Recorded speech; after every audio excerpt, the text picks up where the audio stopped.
किसी गांव में मुकेश नाम का लड़का था। वह अपनी माँ, पिताजी और एक छोटी बहन के साथ रहता था। मुकेश के पिताजी एक स्कूल में टीचर थे, पर उनकी आमदनी ज्यादा ना होने के कारण वह स्कूल से घर आने के बाद शाम को बच्चों को ट्यूशन भी दिया करते थे। एक दिन मुकेश के पिताजी की तबीयत खराब हुई और उनका देहांत हो गया। घर की सारी जिम्मेदारी अचानक मुकेश पर आ गई। उसकी 10वीं की पढ़ाई अभी खत्म ही हुई थी। मुकेश मन ही मन घबरा रहा था। फिर उसने सोचा कि अगर मैं ही घबरा जाऊंगा तो मेरी माँ और मेरी बहन का क्या होगा। पिताजी के देहांत के एक सप्ताह बाद ही मुकेश अपनी माँ को बोला कि वह कल शहर जाएगा। मुकेश की बात सुन माँ परेशान हो गई और बोली, अभी तेरे पिताजी हमें छोड़कर चले गए, अब तू भी शहर जाने की बात कर रहा है। मैं क्या बोलूं, तुम्हें कुछ समझ नहीं आ रहा है। मुकेश माँ को समझाता है कि माँ, यहाँ गांव में रहकर हम लोगों का गुजारा कैसे होगा, मैं यहाँ क्या करूँगा। अगर मुझे आप शहर जाने की इजाजत दोगी तो मैं वहाँ कोई नौकरी कर लूँगा।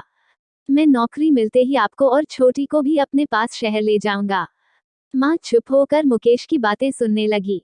उसके बाद बोली, बेटा तुम्हें जाना है तो तुम जाओ, पर मैं गांव छोड़कर कहीं नहीं जाऊंगी। यहाँ इस घर में तुम्हारे पिताजी की यादें हैं, मैं उन्हें छोड़कर कहीं नहीं जाऊंगी। यह बोलकर माँ रोने लगी। मुकेश भी माँ के साथ भावुक हो गया। फिर उसने जैसे तैसे अपने आप को संभाला और माँ को समझाने लगा, माँ आप उदास मत हो, मैं आपकी मर्जी के बिना कहीं भी नहीं ले जाऊंगा। आप मुझे जाने की इजाजत खुशी खुशी देना, क्योंकि छोटी को खूब पढ़ाना भी है। पिताजी का सपना मैं नहीं पूरा कर पाया, पर छोटी को डॉक्टर बनाना है। पिताजी का सपना पूरा करना अब मेरी जिम्मेदारी है। अगली सुबह माँ खुद मुकेश को जगाते हुए बोली, उठ बेटा उठ जा, क्या तुम्हें शहर नहीं जाना, जल्दी से उठ जा, सारी बसें चली जाएगी। यह सुनते ही मुकेश झट से अपनी बिस्तर से उठ खड़ा हो जाता है और तैयार होकर माँ और अपनी छोटी बहन को प्यार कर घर से बस के लिए रवाना हो जाता है। शहर आते ही वह नौकरी तलाश करने लगता है। वह मन ही मन सोचता है, जो भी नौकरी मिल जाए मैं कर लूंगा। उसे उसी शाम एक होटल में वेटर की नौकरी मिल जाती है। मुकेश बहुत खुश होता है। उसका रहना, खाना सब कुछ उसी होटल में था, मगर उसकी पगार कम थी। फिर भी मुकेश खुश हो जाता है और वो उसी वक्त से होटल में काम करने लगता है। वह स्वभाव का दयालु और दिल का साफ था। होटल का मैनेजर और होटल के स्टाफ भी मुकेश के इस स्वभाव से काफी खुश रहते थे। उसके इस स्वभाव के कारण होटल में आए ग्राहक मुकेश के इस व्यवहार से खुश होकर टिप भी अच्छी दिया करते थे। मुकेश अपनी नौकरी से बहुत खुश था। उसे रोज का करीब 1500 से भी ज्यादा टिप मिल जाया करता था। वह अपनी जरूरत भर पैसे रख सारे पैसे गांव अपनी माँ के पास भेज दिया करता था। उसकी माँ और बहन भी मुकेश के भेजे पैसे से गांव में खुश थे और उसकी बहन अपनी पढ़ाई मन लगाकर कर रही थी। एक दिन की बात है, होटल के मैनेजर ने सारे स्टाफ को एक जगह बुलाकर बोल दिया कि कल से यह होटल बंद हो रहा है, अब नहीं खुलेगा। आज रात तुम लोग यहाँ रुक सकते हो, पर सुबह होते ही सभी लोग होटल खाली कर चले जाना। मुकेश के साथ सभी स्टाफ ने पूछा कि होटल बंद क्यों कर रहे हैं, हमारा क्या होगा, हम कहाँ जाएंगे। मैनेजर नजरें झुकाकर बोला कि मालिक इस जगह पर अब पिज्जा हट खोल रहे हैं और उन्हें पढ़े लिखे और जो कंप्यूटर जानते हैं ऐसे स्टाफ चाहिए। सब लोग चुप हो गए और अपने अपने कमरे में चले गए। रात भर कोई भी स्टाफ नहीं सोया। सुबह होते ही सब होटल छोड़कर जब जा रहे थे तो मैनेजर ने सबको रुकने के लिए बोला। उसके बाद मैनेजर ने बोला, उदास मत हो, मेरी भी नौकरी चली गई है। मुझे तो इस उम्र में कहीं नौकरी भी नहीं मिलेगा। मैंने सारी उम्र इस होटल में गुजार दी, मेरा तो कोई अपना भी नहीं जिसके पास मैं जाऊं। यही सब सोचकर कल रात में होटल के मालिक के पास गया तो मुझे कुछ पैसे दिए हैं। इस पैसे पर अकेला मेरा हक नहीं हो सकता, इसलिए इसे हम आपस में बांट लेते हैं। यह सुनकर सभी के चेहरे पर थोड़ी खुशी आई, पर सब उदास मन से वहां से चले गए। मगर मुकेश होटल के बाहर ही खड़ा था। वह सोच रहा था कि घर पर मैं जाकर माँ को क्या बोलूँगा।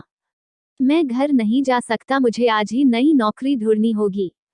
मुकेश को परेशान देखकर होटल का मैनेजर उसे अपने साथ घर चलने को बोलता है, मगर मुकेश मैनेजर के साथ चलने से इनकार कर उसे आज ही नौकरी ढूंढनी होगी ऐसा बोलता है। मैनेजर ने मुकेश को समझाया, ठीक है नौकरी ढूंढ लेना, पर इतनी सुबह कहाँ जाओगे, मेरे साथ चलो, थोड़ी दूरी पर ही मेरा घर है, वहां अपना सामान रख नौकरी ढूंढने चले जाना। मुकेश बोला ठीक है, और मैनेजर के घर चला गया। वहां पहुंचकर मैनेजर अपने रसोई में चाय और पकोड़े बनाने को गया। मुकेश ने मैनेजर को बैठने को बोला, मैं बनाता हूँ चाय और आपको पकोड़े बनाकर खिलाता हूँ। मुझे यही बनाने आता है। मैनेजर भी मुकेश की बातें सुनकर हंस पड़ा। मुकेश ने वाकई में चाय और पकौड़े बहुत ही स्वादिष्ट बनाया। मैनेजर ने बहुत तारीफ की। उसके बाद उसने मुकेश को एक सलाह दी, क्यों ना वह चाय और पकौड़े का अपना ही दुकान खोल ले। इतना स्वादिष्ट बनाते हो, सच में बहुत चलेगा। मैनेजर की बात सुनकर मुकेश को यह ठीक नहीं लग रहा था कि वह एक चाय की दुकान खोले। मैनेजर ने मुकेश को बोला कि चाय बेचने में क्या बुराई है। हमारे जो प्रधानमंत्री हैं, वह भी एक चाय बेचने वाला ही है। हालांकि आज तक किसी ने उन्हें चाय बेचते नहीं देखा। यह बोल वह मैनेजर मुस्कुराने लगा। मैनेजर ने फिर मुकेश को बोला कि चलो, तुम अकेले नहीं करोगे तो हम पार्टनर बनकर करते हैं। तुम्हें जो पगार मिलती थी वही मिलेगी, तुम बनाना और मैं बेचूंगा। यह बात सुनते ही मुकेश बोला, नहीं, मैं बना भी लूंगा और बेच भी लूंगा। आप सिर्फ पैसे का हिसाब ग्राहक से करना। दोनों चाय और पकौड़े खाकर घर से बाजार में दुकान की तलाश में गए। उन्हें एक दुकान भी मिल जाती है जिसका किराया वो दोनों आराम से दे पाए। मैनेजर ने मुकेश को बोला, तुम मेरे साथ मेरे ही घर में रुक जाना और तुम्हें अगर रुकने में कोई तकलीफ हो तो जो मर्जी साथ में रहने का किराया भी दे देना। यह बोलकर मैनेजर हंसने लगा। मुकेश ने फिर कुछ नहीं बोला और मैनेजर के साथ उसके घर में ही रहने लगा। अगले दिन से ही दोनों ने अपनी चाय और पकोड़े की दुकान खोल ली। सचमुच इनकी दुकान चल पड़ी। रोज का 3 से 4 हजार तक के चाय और पकौड़े बेचने लगे। धीरे धीरे उन्होंने अपनी दुकान और बड़ी कर ली और जो भी स्टाफ होटल के उनके जानने वाले थे।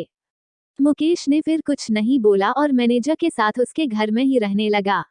अगले दिन से ही दोनों ने अपनी चाय और पकोड़े की दुकान खोल ली। सचमुच इनकी दुकान चल पड़ी। रोज का 3 से 4 हजार तक के चाय और पकौड़े बेचने लगे। धीरे धीरे उन्होंने अपनी दुकान और बड़ी कर ली और जो भी स्टाफ होटल के उनके जानने वाले थे, मुकेश ने उन्हें भी अपनी ही दुकान में काम करने के लिए बुला लिया। सब खुश थे क्योंकि सभी को फिर से एक साथ काम करने का मौका मिला। इस कहानी से हमें यह शिक्षा मिलती है कि कभी भी कितनी भी परेशानी में आप हो, हिम्मत मत हारो और अपने जानने वाले को परेशानी में कभी भी अकेला मत छोड़ो। सबके पास एक ना एक हुनर ऐसा होता है जो किसी और के पास नहीं होता। बस हमें अपनी और अपने जानने वालों की उस हुनर को पहचान उन्हें बताना होता है। उसके बाद उसे आगे बढ़ने से कोई नहीं रोक सकता। ये वीडियो आपको कैसा लगा, अपना मंतव्य कमेंट में जरूर लिखें और चैनल को सब्सक्राइब जरूर कर लें। Thanks for watching.